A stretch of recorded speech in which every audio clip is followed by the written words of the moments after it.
¿Por qué se vuelve dificultuoso? Porque se vuelve cerrado ante el planteamiento de los demás. Entonces, eso, pues, quieras o no, va a generar un retraso de conocimiento y un retraso o una visión fragmentada de la realidad.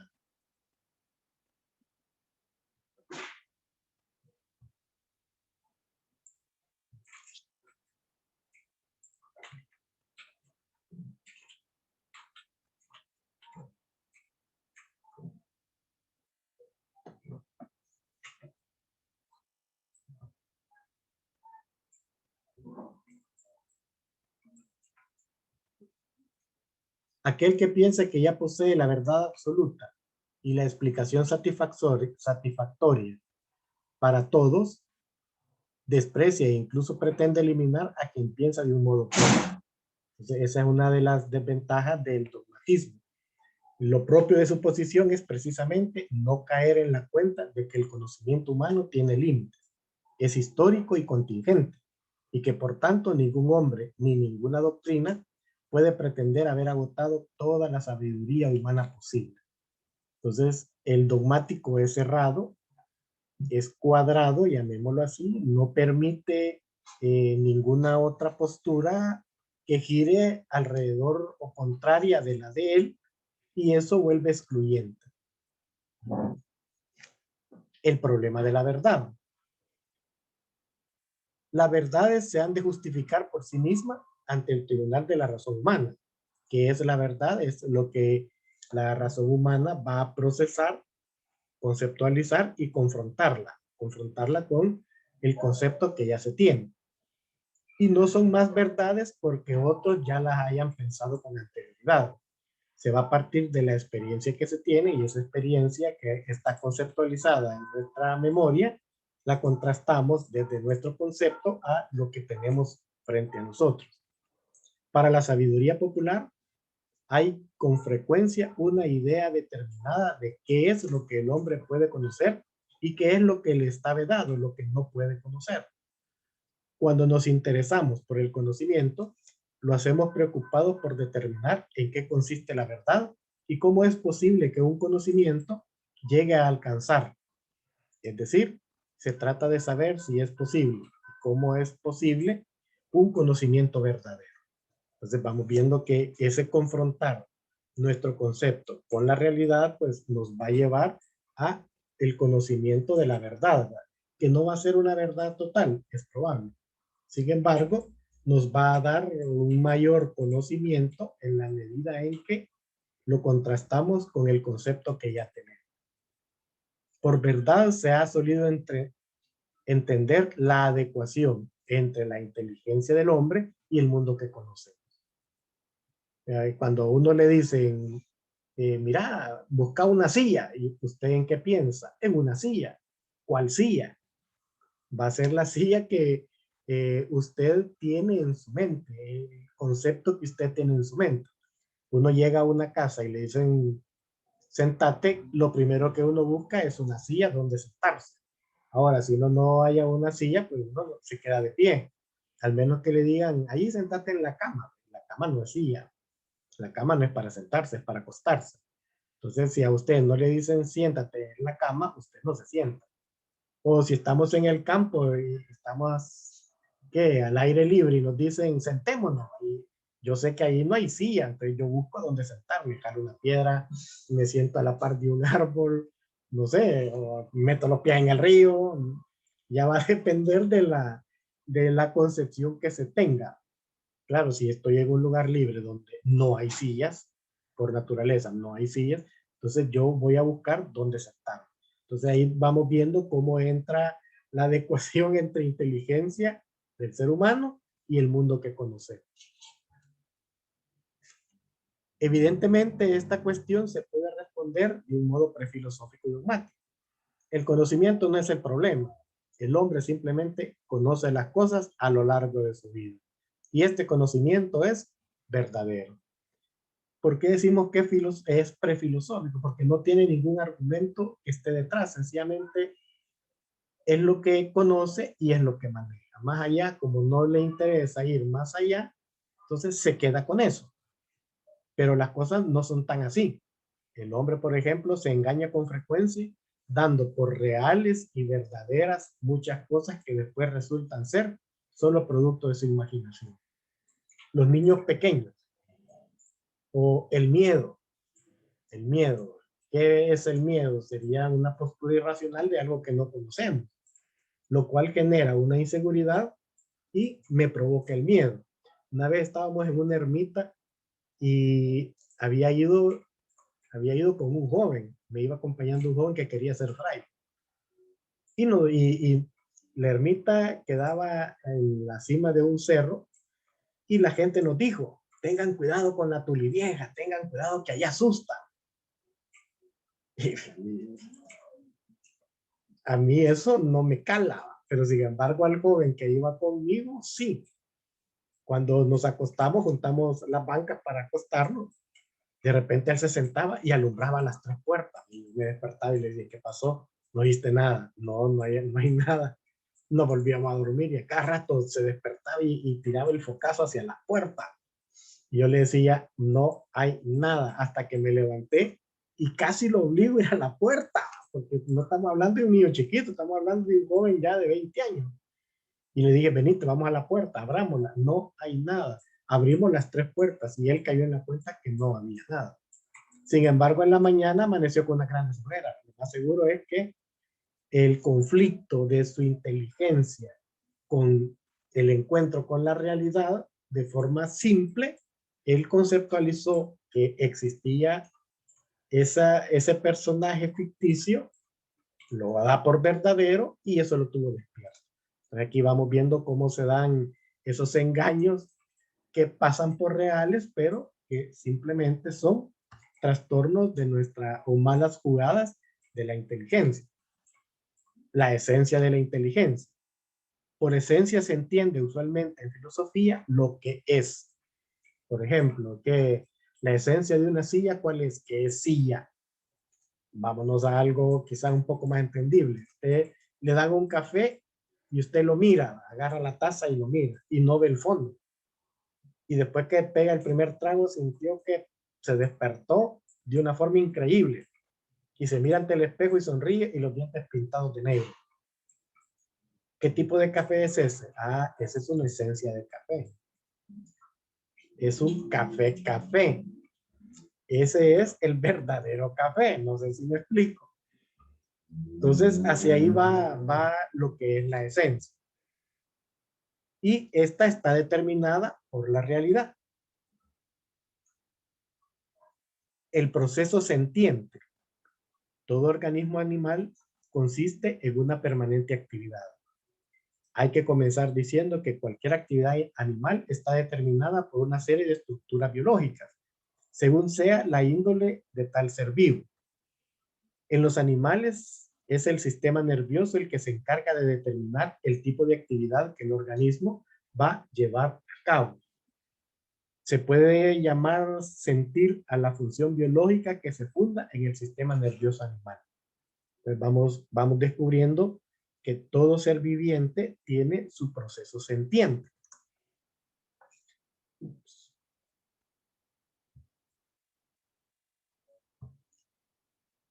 El sentir no es una mera recepción, no es algo pasivo de estar recibiendo datos, sino justamente la actividad en que consiste la vida animal. Por ejemplo, para el ser humano, es cuál será su proceso sentiente, es cómo percibe la realidad. Y cómo percibe la realidad en la medida que entra en contacto con ella. Lo mismo va a ser el animal. En la medida que entre en contacto con la realidad, pues él va a hacer su proceso. Claro que no va a ser tan estructurado como la del ser humano, sin embargo, sí hace su proceso. Si un perro tiene calor, ¿qué hace el perro? Instintivamente busca el lugar más fresco, que se mete abajo de la cama, se echa cerca de la puerta, se va a buscar dónde está la pila, o si lo tenemos en el patio, pues hace un hoyo, escarba un hoyo y ahí se echa. Esa es parte de su sensibilidad, eso es parte de su proceso para a mitigar el calor. En cambio, el ser humano, ¿qué es lo que hace? Se toma un vaso de agua, enciende un ventilador o se da aire con la mano, agarra un papel y se da aire. Tantas formas que pueden ser. El animal ya está determinado, nosotros no. ¿Por qué está determinado? Porque él tiene instintos. En cambio, el ser humano tiene instintos, pero los ha hiperformalizado. El sentir es un proceso en el cual se puede distinguir tres momentos básicos. La suscitación, las cosas que hay en el medio de un animal provocan en este una actividad determinada. La modificación tónica, las suscitaciones alteran el tono o estado vital de un animal produciendo uno nuevo. Y el tercero, el proceso del sentir consta de una respuesta. Veamos el primero. Está usted sentada viendo televisión. La modificación tónica escucha un sonido de una puerta, la puerta de su casa. Eso es lo que hace, ¿qué es lo que hace en nosotros? Nos cambia nuestro estado. Dejamos de estar pendientes de estar viendo televisión y volteamos a ver hacia la puerta. Y de ahí viene el proceso del sentir o una respuesta. Si alguien se está metiendo, usted busca, agarra algo y se va a defender. Si es un familiar, pues usted lo va a saludar. Si es alguien, una visita, usted se levanta, abre la puerta y los atiende. Entonces, así se va dando el proceso, se entiende. Por esto, las cosas que hay en el medio de cada animal determinan en cierto sentido su actividad. Por esto se dice de ellas que son estímulos, es decir, se dejan llevar ante un estímulo hay una respuesta. Esto, simplificándolo, sería el instinto. El instinto va a funcionar ante un estímulo, el animal va a dar una respuesta. El animal se mueve y hace su vida entre estímulos, pues los objetos con los cuales se encuentra son exigencias de respuesta. Usted, el perro tiene hambre, va a buscar el huacal donde le dan comida. Él no va a agarrar, va a abrir la refri, va a sacar un pedazo de frijol, no va a agarrar un plato de frijoles, va a encender la... No, hasta ahí no llega. Él va a buscar algo que comer. Si no le dan comida, pues se va a volver cazador, va a ver qué caza. Que algún ratón, alguna rata o algún pajarito que ande cerca, tal va a ser su instinto de hambre que le va a despertar el instinto de cazar. En cambio, el ser humano no, el ser humano utiliza, pues, va a utilizar de forma racional, va a abrir la refri, mira qué hay, saca una tortilla o agarra un pan, lo calienta y se lo come. La formalización. Por formalidad se entiende el modo en que las cosas se hacen presentes ante el animal.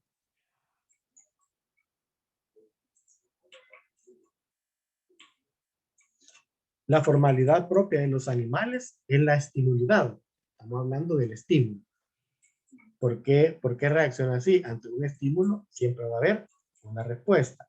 Sin embargo, a medida que avanzamos en la escala biológica, podemos decir que hay un crecimiento en la capacidad de formalización. No todos los animales van a actuar de la misma forma. O sea, depende su formalización, así van a actuar. Por ejemplo, un perro, decimos que sale el perro y muerde a alguien y usted se justifica y dice, ay, es que el perro no es así. No es así porque está con usted es el que le da de comer, usted es el dueño del perro, usted es el que comparte con el perro. A usted no lo muerde porque el perro lo conoce, pero a la visita la mordió porque no la conoce. Y castigamos al perro, pero el perro actuó de forma instintiva, desconoce, siente el estímulo de temor o siente el estímulo del miedo y en base a eso reacciona. Sin embargo, a medida que avanzamos en la escala biológica, podemos decir que hay un crecimiento en la capacidad de formalización. En el hombre hay también un sistema nervioso y con ello un sistema de suscitaciones, modificaciones tónicas y respuestas. Pero lo que sucede es que el ser humano es un animal hiperformalizado. ¿En qué consiste esa hiperformalización? Que no va a responder al estímulo, sino que el ser humano lo va a racionalizar. El desarrollo de su sistema nervioso y de su cerebro ha conducido en él la formalización hasta el máximo. Eso es la hiperformalización. Por eso, la independencia de su respuesta respecto a las situaciones se va sumando. Es una suma. O sea, no va a actuar de la misma forma, sino que va a depender de la experiencia y la capacidad de captar esa realidad, lo va a llevar a reaccionar de distintas formas. Las cosas son sentidas por el hombre como algo anterior a su sentir. Los objetos no son, como en el animal, signos de respuestas incorporados a la propia actividad, sino que son aprehendidos como cosas autónomas, independientes de mí, como algo que es de suyo. Ya se vuelve nuestro, que es lo que lo hace nuestro. Cuando interiorizamos la experiencia, cuando interiorizamos la experiencia, nosotros la procesamos mentalmente y formamos un concepto, y ante ese concepto ya viene la confrontación con la realidad. Dicho en otras palabras, el hombre aprehende los estímulos como realidades, y esta nueva formalidad lo diferencia de toda la serie biológica que le precede. ¿Por qué esa capacidad? Porque nuestro cerebro ha evolucionado y ha llegado a, ¿cómo podríamos decir? Ha llegado a racionalizar, o nuestro cerebro se ha expandido tanto que tiene la capacidad de procesar más rápido y de dar diferentes respuestas a lo que es la formalización. La inteligencia es aprehensión de la realidad. La inteligencia es, en cierto sentido, liberación. La vida humana, lejos de estar puramente determinada por instintos, transcurre entre realidades. La inteligencia es justamente esta apertura o aprehensión de la realidad. ¿Alguna pregunta hasta ahí? ¿Qué podríamos decir por qué nos diferencia la inteligencia de los instintos en los animales?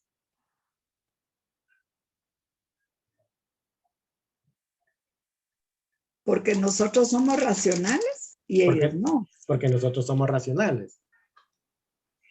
¿Qué nos lleva? Ajá, sí, sí. Perdón, nada, solo decir que la mayor conciencia de una persona con respecto a un animal le permite una mayor paleta de posibilidades de respuesta ante una situación. Al no estar constreñida su conciencia a lo que usted comentaba de estímulo-respuesta, se puede elegir entre un camino u otro ante un estímulo. Puedo tomar varios caminos. Exacto. Y eso creo que es lo que nos diferencia. Muchas gracias. Por ahí va. El animal siempre va a actuar de la misma forma. El ser humano no. Hoy actúa de una forma, mañana actúa de otra, pasado actúa de otra. ¿Alguien más quiere compartirnos? ¿Alguno de los postulantes OFM?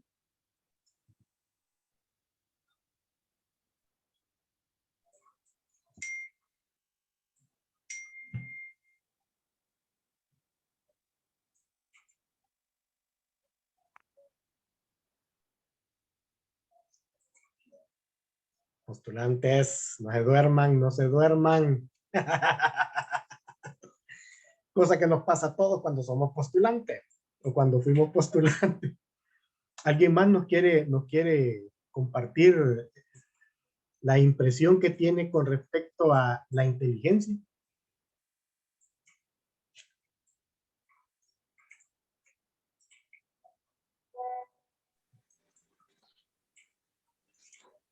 Quiero comentar que, desde mi perspectiva, el valor de la inteligencia en nosotros tiene que ver con la trascendencia que le damos a los hechos, que realizamos y que concretamos. Y en esa trascendencia es por lo cual no repetimos nuestras acciones del mismo modo, ¿no? Y eso es un marco de diferencia entre algunos animales a los que le damos las características de animales inteligentes, pero que llegan a un nivel, por decirlo de algún modo, inferior, porque jamás van a poder pensar desde la trascendencia como lo pensamos nosotros. Exacto, es lo que se le llama la aprehensión. Es la capacidad que tiene el ser humano de una experiencia, interiorizarla y hacerla suya.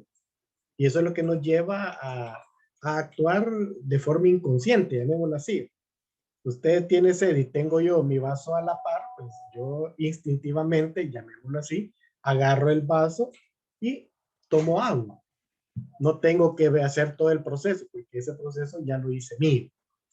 Igual es el comportamiento. El comportamiento, si usted lleva un comportamiento de solidaridad y ve que eso funciona, hay una aprehensión. Entonces, esa acción solidaria, usted la hace suya y luego ese comportamiento se va reproduciendo. Una última intervención.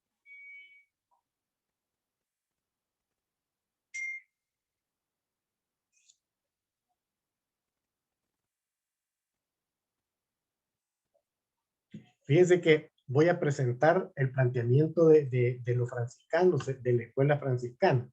Y es curioso cómo ellos, partiendo de la primer comunidad, pues va surgiendo y va cayendo en todo esto. Tenemos la antropología franciscana, una experiencia vivencial de Francisco y la primera comunidad, lo que ya hablaba. Esto nos va a llevar a un humanismo, una comunidad o un franciscanismo que se vuelve humano. Y esto es importante. ¿Por qué es importante? Porque el humanismo dentro de un movimiento deja de ensimismarse, verse hacia adentro, sino que le da el complemento de verse no solo hacia adentro, sino también hacia afuera. Este humanismo, ¿qué va a generar? Una escuela franciscana. Y la escuela franciscana nos va a dar 5 grandes pensadores. Alejandro de Jales, San Buenaventura, Pedro de Juan Olivi, Juan Dun Escoto y Guillermo de Oca. ¿Cuál va a ser el planteamiento de Alejandro? El compuesto humano, el ser imagen de Dios y la libertad. Si nos fijamos, el compuesto humano va a estar conformado por la razón. Ser imagen de Dios, la creaturidad y la libertad en la toma de decisión. Es que es curioso, estamos hablando de los inicios del franciscanismo. Buenaventura. ¿Cuál va a ser el planteamiento de San Buenaventura? El hombre como unidad y totalidad. El alma y sus facultades. El cuerpo, la persona humana. Cuando habla del alma, va a hablar que es dinámica. Y ese dinamismo va a ir hacia afuera. Y esto es lo interesante, cómo lo plantea San Buenaventura. Cuando dice hacia afuera, es lo trascendente. Hacia adentro, lo inmanente. Y hacia arriba, hacia Dios. Entonces, se vuelve una visión bien integral. Una visión bien integral. No solo el intimismo de verme hacia adentro, Dios y yo, y recordemos que por esa época estaba el Kempis, imitación de Cristo, que si lo vemos desde esa perspectiva, es fácil, porque solo es Dios y yo. Pero aquí San Buena plantea otra cosa. Es necesario ir hacia afuera. Es necesario de volvernos trascendentes, de ver al otro. Y lo religioso, la faceta religiosa.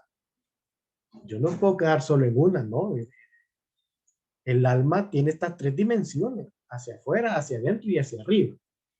El cuerpo y la persona humana. Tenemos a Olivi, el compuesto humano, las potencias del hombre y la libertad. Vamos viendo que se van repitiendo las constantes. Juan Dun Escoto, el hombre como compuesto, el alma y sus potencias, la libertad, voluntad y racionalidad, el estatuto ontológico del cuerpo, o sea, el cómo se vuelve sustancia, cómo se vuelve materia, el ente, la persona humana. Ya no habla, arriba habla del hombre y abajo habla de la persona humana, el destino del hombre. Y Guillermo de Oca, la naturaleza del hombre, la pluralidad de las formas en el hombre, el alma y la libertad humana. Si nos fijamos en nuestra escuela franciscana, tenemos un recorrido bastante curioso. Y este recorrido nos va dando ciertos compuestos que se van repitiendo y se van reforzando. ¿En qué se refuerzan? En el humanismo. Ese humanismo donde nos lleva hacia adentro, como vamos a agarrar a San Buena, ese humanismo que nos lleva hacia adentro, hacia el otro y hacia Dios.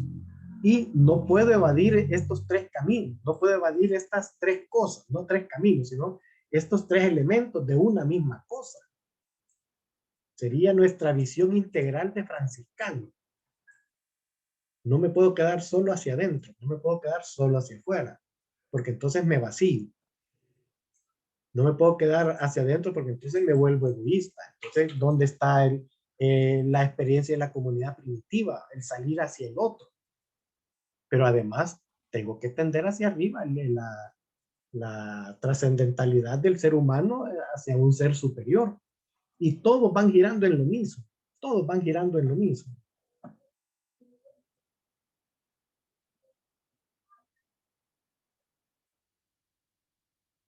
¿Alguna comentario? Vemos que nuestra escuela franciscana es rica. Nuestra escuela franciscana es grandiosa. Yo le he quitado los componentes de Platón, de Aristóteles, o sea, eso no nos interesa, porque esos son los socráticos, eso es una filosofía griega.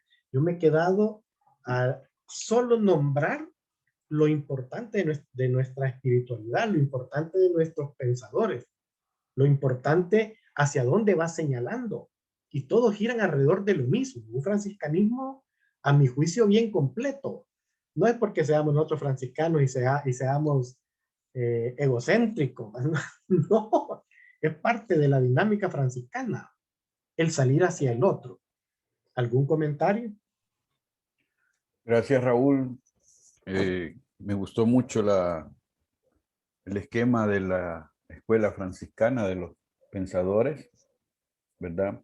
Y si todos nos fijamos, sale de la experiencia de Francisco, la primera fraternidad, y de ahí estarán estos que van a recoger en los espacios universitarios la reflexión desde aquella realidad impregnada por el espíritu de minoridad de Francisco. Y ahí es donde, aunque cuando Raúl hace toda la ubicación del pensamiento, la ubicación de cómo nos relacionamos, que pareciera algo abstracto, si hoy caemos en la cuenta, es lo que son los debates de nuestra iglesia. Bastaría que todos vean que veamos la película de los dos papas, hace ver los dos pensamientos que están en este momento en la iglesia, que están en la religiosidad, y en uno estamos en la manera de pensar franciscana, en otra estará no una manera tan franciscana. Y eso está en los ambientes. Nosotros no vamos a usar dogmático, como lo planteó, nos explicó Raúl, pero decimos sos cerrado. Bueno, todo eso está detrás de una filosofía, una manera de ver. Y ahí por eso quizás el chiste, y con eso cierro la intervención, ¿verdad? Dice, ¿cuál es la diferencia entre un liturgista y un terrorista? Eso también puede ayudar a pensarlo un poco. Es que con el terrorista se puede dialogar. Entonces con el liturgista hay que decirlo, ¿eh? Entonces todo eso, hay mucho detrás en este momento de todos estos pensadores que nos cuesta volverle a agarrar la parte árida de repensarlo, pero en lo menudo, todos los días estamos accionando con una manera de pensar desde ahí. Gracias, Raúl. Ok. Retomando lo que dice René, es curioso cómo nos vemos desde la academia, lo vemos desde las universidades, estos intelectuales, pero estos intelectuales pertenecían a fraternidades sencillas y están conceptualizando la experiencia que tienen en su fraternidad sencilla, que quizás sería el llamado a la OFM el volver a sus orígenes. ¿Por qué? Porque muchas veces por hacer un bien y ayudar a la iglesia con el orden sacerdotal, nos alejamos de nuestro origen, que es el hermano menor, la experiencia con el otro. sea, volver a Francisco, a la comunidad primitiva, que se vuelven uno.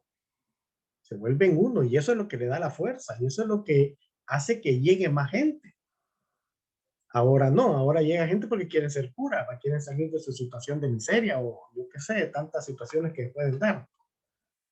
Cosa distinta es en la orden franciscana seglar, ahí sí se logra ver la solidaridad. ¿Por qué? Porque ninguno es cura, ninguno está en un estamento por arriba, todos somos iguales. Entonces, para mí es imperativo que volvamos a nuestros orígenes. Y el volver a nuestros orígenes en un sí, solo sí, aprendiendo a convivir con el otro, descubriendo al otro y descubriéndonos a nosotros mismos. Tenemos un Francisco que se conocía muy bien, sabía dónde le apretaba el zapato y le ayudaba a los hermanos a que descubrieran dónde les apretaba el zapato. La experiencia esta de predicación, cada vez que sale Francisco con un hermano, vamos a predicarle, y el otro emocionado, uy, hasta preparó un gran discurso, me imagino, que en todo el camino iba armando intelectualmente lo que iba a decir, y solo dan la vuelta y le dice a Francisco, vaya, vámonos para la casa, y lo vamos a predicar, ya predicamos. Y el otro cae en la cuenta, que la predicación no es solo pararse a dar un discurso bien bonito, sino estar presente. Estar presente. Lo que decía en el segundo año, cuando se hablaba del conflicto de la iglesia en la actualidad, la iglesia y la pandemia. Aquí en El Salvador hubo una fraternidad en que todos se contaminaron, todos se infectaron. Gracias a Dios no murió ninguno, sin embargo toda la fraternidad cayó en cama. ¿Y por qué cayeron en cama? Es que hubieron 2 tormentas tropicales aquí, 2 depresiones tropicales, lo cual llevó a abrir refugios y los frailes fueron a atender a la gente. Y no les importó el estar expuestos ante la pandemia. Lo que pesó es el otro. Me explico, y eso lo llevó, o tenemos a un Cosme Espesoto, un italiano, imaginemos, un italiano de la Segunda Guerra Mundial con todo el esquema cuadrado o dogmático, aplicando el concepto que yo he dado. Viene El Salvador, se topa con una realidad, esa realidad se va transformando y a él lo va transformando. Una realidad que va cambiando y él se va transformando con respecto, tiene contacto con esa realidad. ¿Qué es lo que lo llevó a él al acabose? Hay un matrimonio en un cantón, llega un operativo militar, el ejército se incorpora en la fiesta del matrimonio, comienzan a tomar y después hacen la matazón. Le avisan al padre, el padre termina la misa y se deja ir. No digo, ay, voy a ir mañana toca, o cuando toque. No, inmediatamente se dejó ir. Se llevó a los heridos, se los llevó al convento. Y como aquí las iglesias tienen bocina hacia la calle, comenzó a pedir ayuda a la comunidad, que llevaran víveres, que llevaran comida. Y a ratito tenía llena la capilla de gente cocinando, de gente atendiendo heridos, de gente. Y uno se queda, puchica, el padre, ¿verdad? Estando en época de guerra civil, recogiendo muertos, manda unos campesinos a un curso de catequesis, cuando vienen de regreso se los secuestran y se va a meter a platicar con el militar encargado. ¿Y qué le dijo el militar? Padre, no se mete en política, mañana se los doy en la mañana. ¿Y qué es lo que hizo el militar? Los mandó a matar y en la mañana aparecieron cerca del convento. Todas esas cosas son chocantes, pero transforman, si se deja transformar. Y el padre siguió y siguió. ¿Y qué pasó? Lo mataron. Lo mataron. Y son las cositas que pasan desapercibido. Tal como yo lo decía. Un mártir que lo matan por ser buena gente. Cuando uno habla con los frailes que lo conocieron, los compañeros de él, todos me dicen, no, es que él era buena gente. Y les digo yo en una reflexión aquí en la parroquia, yo creo que el padre Cosme, el que lo mandó a matar o los que lo mataron, llegan a ir al cielo y el padre Cosme es capaz que les abre la puerta y les pasa adelante. Así de buena gente. Y el padre José Grigo solo expuso a la y me dijo, así era Cosme. O sea, impresionado. Cualquiera dice, no, yo voy a ir a buscar un garrote, aunque sea un garrote. O les pongo una piedra y los pongo hincados, arrodillados así con una piedra en la cabeza, por lo menos una hora de castigo. No, para él no, o sea, tranquilo. Sabiendo que lo van a matar, hace un testamento y los perdona. Y ahí Creo que está. quieren preguntar, Raúl. ¿Sí? Creo que quiere preguntar. Hay uno ahí con el dedo. ¿Ese es? ¿Puedes encender el micrófono? Por favor. Vamos a escucharte. Gracias, gracias, Fray René. Le habla el hermano Alfonso desde Colombia. Eh, Inicialmente quisiera saber si se escucha bien o hay mucho ruido a mi alrededor, ya que No, estoy en un sitio público. se escucha bien. Se escucha bien? Sí, sí. Gracias. Yo quiero hacer unos breves comentarios humildemente eh, ante lo que ha dicho el hermano Raúl y ante el hermano René. En el primer momento, el hermano Raúl habla de hay que volver a la fuente del franciscanismo y en eso estoy de acuerdo. Hay que redescubrir en nuestra vida actual esos valores que Francisco enseñó con su propio testimonio de vida.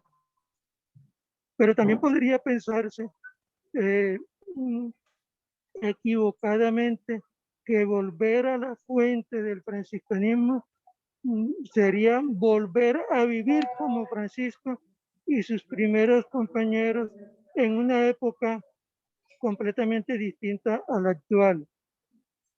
Y el Espíritu Santo en cada época suscita para crecimiento de la familia y de la iglesia situaciones nuevas y adaptarse a las situaciones como nos los hizo el Concilio Vaticano II.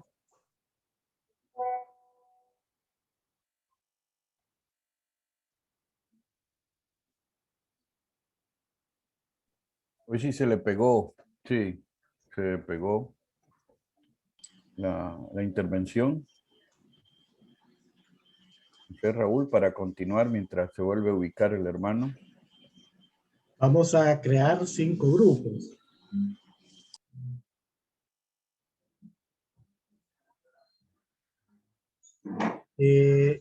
Entramos a nuestros respectivos grupos y vamos a estar 10 minutos. Vamos a compartir qué enseñanza nos deja la antropología franciscana, qué implica volver a nuestros orígenes y si es necesario esas tres dimensiones, hacia adentro, hacia afuera y hacia arriba.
Bueno, tenemos la palabra. Si alguien quiere hacer algún comentario sobre ¿será necesario volver a nuestros orígenes?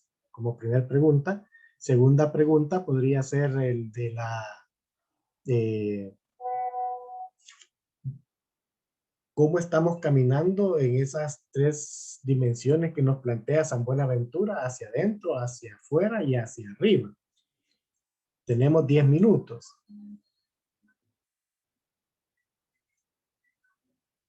¿Alguien quiere tomar la palabra?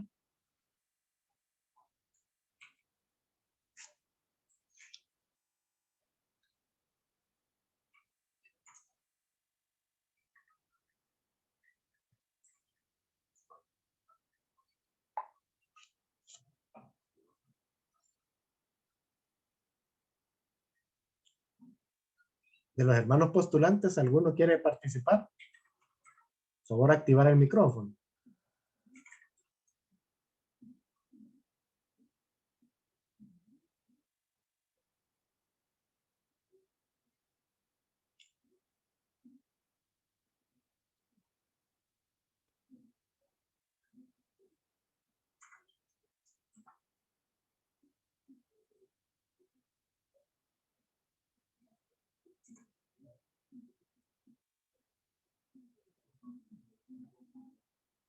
¿O alguna de las hermanas que acompañan a la hermana Lucy?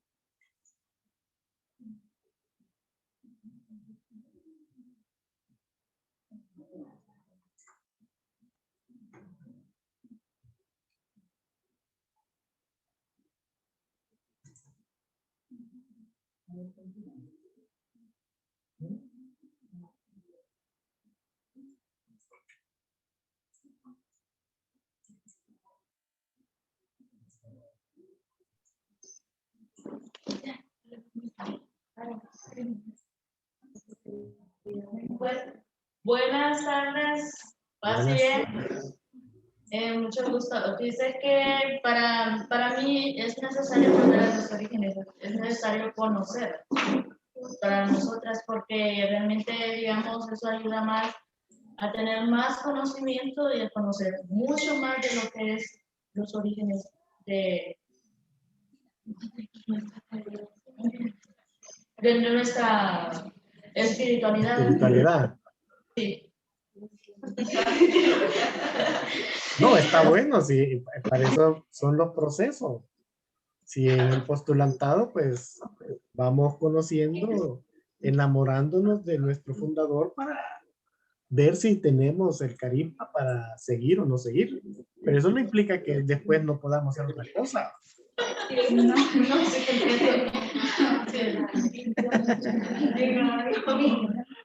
igualmente, pues, ¿verdad?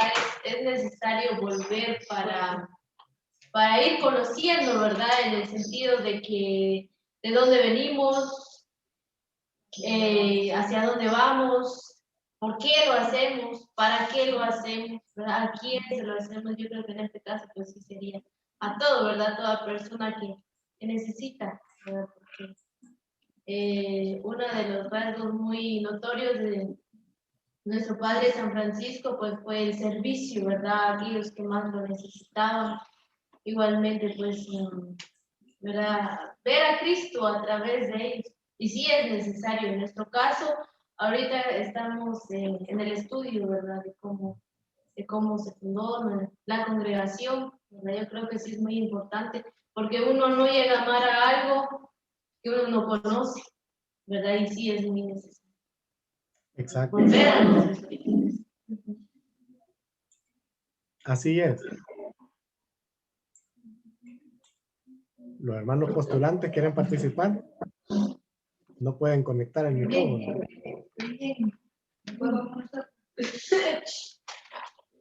O María Luz. ¿Qué nos puedes compartir? Es María Aquino, pero lo que pasa es que estoy usando la computadora De la ella. hermana María.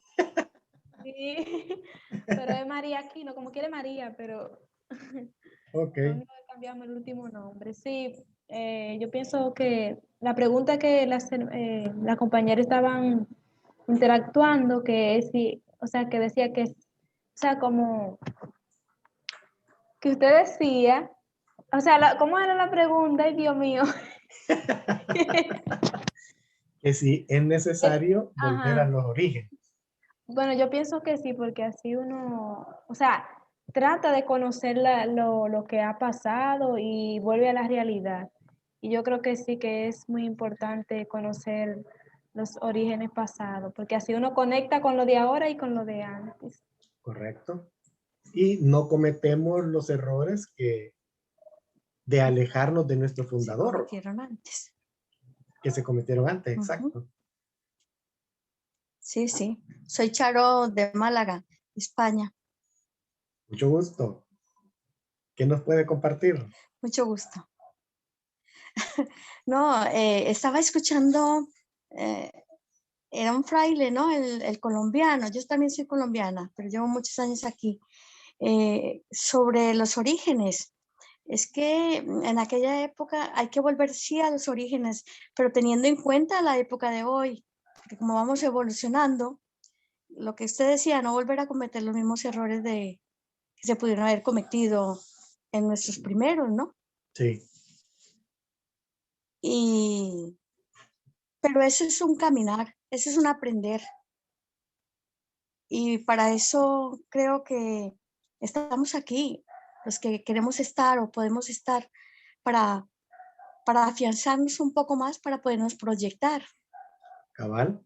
y poder vivir con los orígenes pasados y los actuales, como decía, es una postulante tal vez, la que habló antes. Sí. Así es, en la medida en que entramos en contacto con la realidad, podemos evaluarlo y ver cuánto nos alejamos del origen o cuánto nos acercamos, para así no Claro. volver a cometer los errores. Es muy importante, creo que ahí podemos, creo yo, en mí puedo aplicar lo de adentro, lo de afuera y lo de arriba. Ajá. Lo de la antropología es, ¿no? Sí, de San Buenaventura. Exacto. Sí, así es necesario vernos hacia adentro, llenarnos, hacia afuera, pues darnos, y hacia arriba, pues buscar a Dios. Sí. Proyectarlo. Proyectarlo, sí. Exacto. Y solo así, pues, se va a conocer. Sí, sí. Bueno, me voy a ir para otro Soy grupo. franciscana seglar. Ah, franciscana seglar, mucho gusto. Ajá. Pues yo Sí. soy laico, comprometido, no soy fraile. Ah, qué bien. Qué bien. Pero estamos en la misma búsqueda, ¿eh? Cuidado. Estamos en la misma búsqueda, ¿no? Eso sí. Estamos en la misma es. búsqueda. Así es. Es una misma búsqueda. Y sí me considero un franciscano de corazón y muy devoto del Padre Come. Qué bien. Bueno, sigan. Pues sí, mucho gusto. Sigan platicando, yo me iré a otra sala. Muy bien, gracias.